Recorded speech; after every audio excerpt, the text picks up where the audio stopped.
to the #3 spot, earning just over 20 million big ones. All right, Bridget, sending it over to you now for some tips to get our finances in shape for the new year. Well, thank you so much. I'm here with Gabe Del Rio. He's here to give us some tips on how to do that for the new year. What might be surprising is that 1 out of 2 of us, half of us, make a financial goal in the new year. That's what it is. But obviously, we're not doing so well because we keep making it year after year. So you're going to help us with that. Absolutely. Yeah. Finances are a lot like dieting. We know what we should do. We don't always do it. Okay, so you've got some good advice to do that. Okay, first of all, you say you got to make some financial goals when you're making these decisions. I'm going to improve my finances. What should we do in order to do that?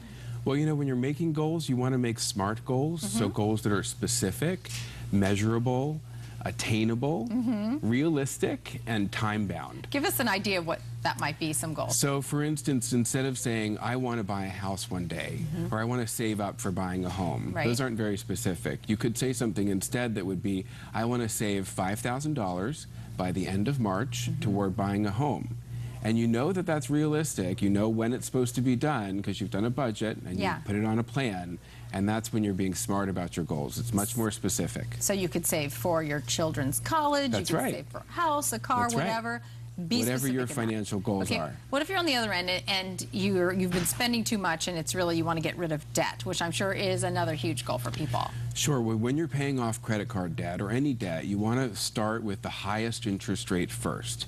So when you're power paying, is what we call that, you put the lowest amount or the minimum payments toward the low interest debt, and you put as much money as you possibly can towards that high interest, and you knock that out first. Because even if your high interest card has a ton of debt and your low interest might just have a tiny bit of debt, would you still do it that way? Yeah, I mean, if you can just write a check and make that minimum payment for your low interest rate, that's great. But you always, every day that's ticking, that high interest rate is being applied to whatever amount that is. Okay, you've got some other tips for us, and our employers can help us. Absolutely. So maximizing income, taking a look at any sort of automatic savings plans that you might have available to you at your employment. There's also discounts and ways that HR can help you save money or reduce your tax liability, like flex spending accounts. And then finally, the big one would be matched 401ks.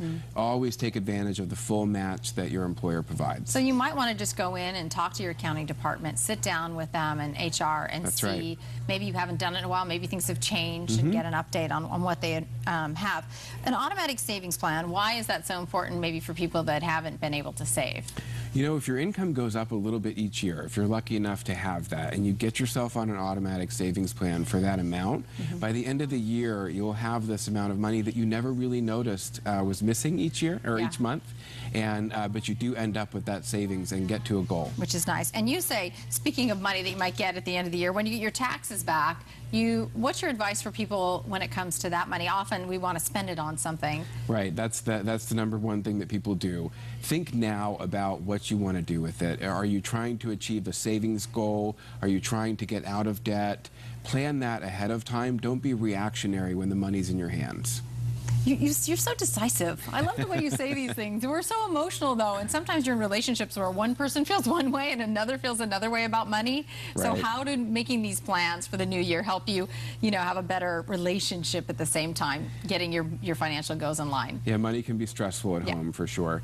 My tip would be to talk about what you're interested in. Don't take positions on things. In other words, talk about what you want and what your goals are, and share that with each other. And then you can put your heads together and find solutions that are mutually beneficial. All right, Gabe Del Rio, Chief Operating Officer for Community Housing Works. Thanks for coming in. Thanks. Happy New Year. Still ahead, much more here on Good Morning San Diego. We will be right back.